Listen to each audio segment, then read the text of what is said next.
Nega ko'plab o'qituvchilar yengil metodlardan foydalanishga qiynalishadi? Umuman olib qaraganda yangilikni olib kirish hamisha qiyin hisoblanadi. Mana birinchi marta osh pishirganimda o'xshamagan.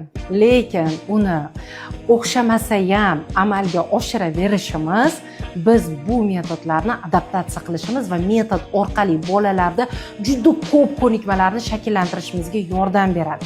Shuning uchun birinchi marta olib kirganingizda o'xshamadimi? Bu o'xshamaydigan metod degani emas. Buni bir necha marotaba tajribadan o'tkazish kerak. Bu metoddan foydalanish uchun nafaqat o'qituvchi, balkim o'quvchi ham bunga tayyor bo'lish kerak. Birinchi marotaba bu metodingiz ko'p vaqt oladi.